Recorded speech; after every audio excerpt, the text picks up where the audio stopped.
자, 혹시 이 장난감의 이름이 뭔지 아나요? 안 해요. 우리 유치부 친구들도 혹시 아나요? 아, 오뚜각시. 네, 어쨌든 오뚜기입니다. 이것의 이름은 오뚜기예요. 오뚜기는요, 좀 신기한 그런 장난감이에요.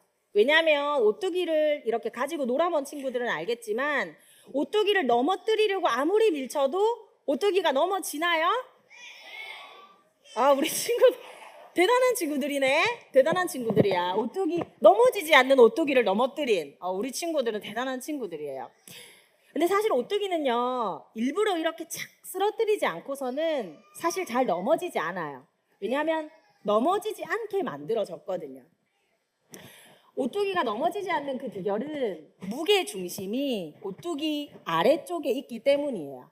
그래서 아래쪽이 무거운 이 오뚜기는 넘어졌다가도 다시 원래의 자리로 이렇게 회복할 수가 있습니다. 자, 그런데 우리가 이런 오뚜기 얘기를 했는데 친구들, 우리도 힘들 때 넘어질 수가 있어요. 우리 마음이 넘어질 수가 있어요. 그런데 저 오뚜기처럼 아무리 힘들어도 다시 일어날 수 있는 우리에게도 그런 놀라운 비결이 하나 있어요.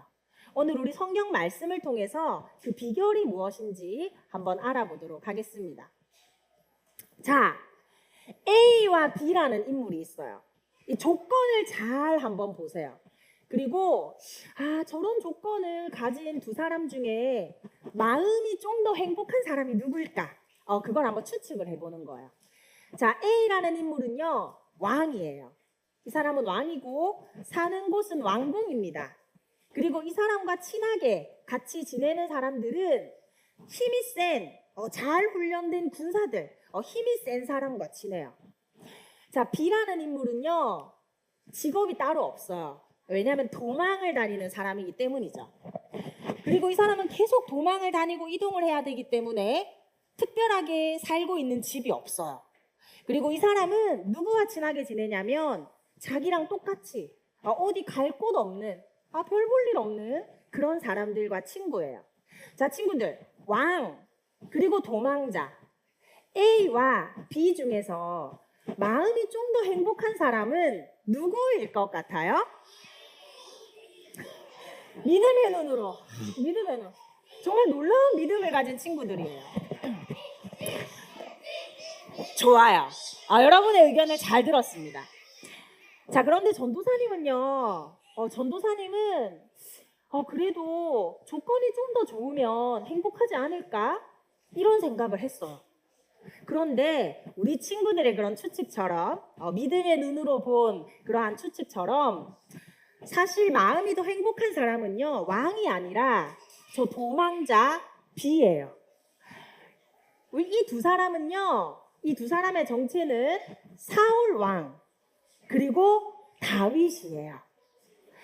자, 조건은 이렇게 다른데 오히려 도망자인 다윗이 그 마음은 더 행복한 사람이었대요.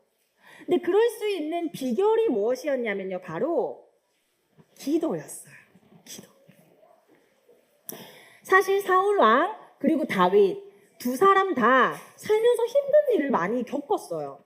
그런데 힘든 일이 있을 때 사울 왕은요, 그 마음이 계속 불안하고 힘든 일을 극복하지 못했어요. 계속 힘들어 하면서 절망과 좌절에 빠져 있었어요. 하지만 반면에 다윗은요, 처음에는 똑같이 힘들었는데 나중에는 다시 기뻐지고 하나님을 찬양하고 힘든 일을 극복하는 이러한 사람으로 살았어요. 이러한 차이가 어디서 나왔냐면 바로 기도였어요. 사울 왕은요, 힘든 일이 있을 때 기도하지 않았어요. 기도하기보다는 사람에게 도와달라고 요청을 했어요. 그리고 사람에게 요청을 하거나 아니면 내가 한번 해볼 거야. 내가 한번 극복해 볼래. 이렇게 하면서 자기 힘을 의지하는 그런 사람이었어요. 그런데 이건 모두 마음을 바꾸는 데는 효과가 없었어요. 사울 왕은 힘든 일을 극복하지 못하고 계속 무너지는 그런 인생을 살았어요. 반면에 다윗은요.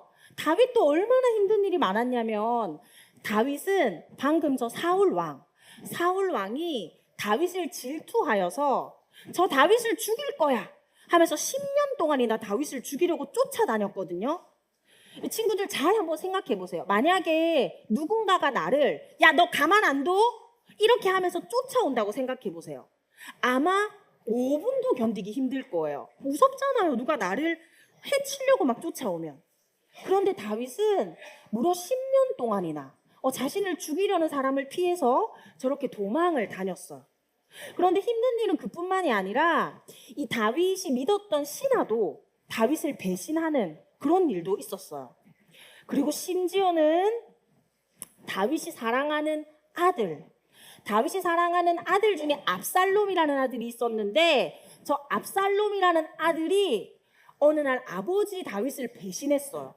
그래서 저 다윗은요, 저 자신을 죽이려는 아들을 피해서도 도망을 다니는 그런 인생을 살았어요. 얼마나 마음이 슬프고 비참하고 힘들었을까요? 하지만 다윗은 사울과 달랐어요. 다윗은 힘들 때 사람에게 도움을 구하거나 아니면 내가 한번 해결해 볼래 이렇게 하지 않고 하나님께 손을 내밀었어요. 친구들, 하나님께 손을 내미는 방법이 뭐냐면 그게 바로 기도예요. 다윗은요, 힘든 마음을 하나님께 솔직하게 얘기했어요. 안 힘든 척 하지 않았어요. 다윗이 얼마나 솔직하게 기도했냐면요, 하나님께 하나님 저 두려워요. 하나님 저 원수들을 좀 보세요. 저 원수들을 좀 무찔러 주세요. 그리고 저는 하나님의 사랑을 의지합니다. 하나님 저를 다시 일으켜 주세요. 다윗은 사람이나 자신의 힘이 아닌 하나님께 손을 내미는 그러한 사람이었어요. 그리고 다윗이 손을 내밀 때마다 하나님께서 다윗에게 손을 잡아주시고 그 힘들어서 쓰러져 있는 다윗을 일으켜 주셨어요. 다윗은요, 처음에 기도할 때는 언제나 하나님 저 힘들어 이렇게 기도를 시작했어요. 하지만 기도를 마칠 때는 하나님을 찬양합니다 이렇게 변화된 마음, 힘든 곳에서 다시 극복하는 그런 웃음이 있는 그런 마음으로 변화되는 것을 경험했어요. 무엇을 통해서? 기도를 통해서 말이죠. 자, 친구들, 살면서요, 어려운 일이 없는 사람은 아무도 없어요. 아직 어려운 일을 겪지 않았나요? 언젠가는 모두가 겪게 될 거예요. 힘든 일이 없는 인생은 누구도 없어요. 자, 그런데 힘든 일이 있을 때 어떤 사람은 일어나지 못해요. 힘든 일 때문에 계속 무너져요. 그런데 어떤 사람은 다시 일어나는 힘이 생겨요. 자, 그 차이점이 뭐였죠? 맞아요. 기도였어요. 친구들, 기도하는 사람은요, 쓰러지지 않아요. 기도하는 사람은 무너지지 않아요. 기도하는 사람은 다시 일어날 수 있어요. 하나님께 손을 내미는 사람이기 때문이죠. 자, 우리 기도하는 사람이 되기로 결단하면서 오늘은 전도사님과 함께 손유이로 믿음의 고백을 마치기를 원합니다. 자, 모두 준비! 시작! 기도하는 사람은 다시 일어설 수 있어요. 기도하는 사람은 다시 노래할 수 있어요. 기도하는 사람은 다시 기뻐할 수 있어요. 우리 기도로 하나님의 손을 붙잡고 어떤 어려운 가운데서도 다시 극복하고 일어나는 기도하는 우리 친구들, 성도들이 되기를 축복합니다.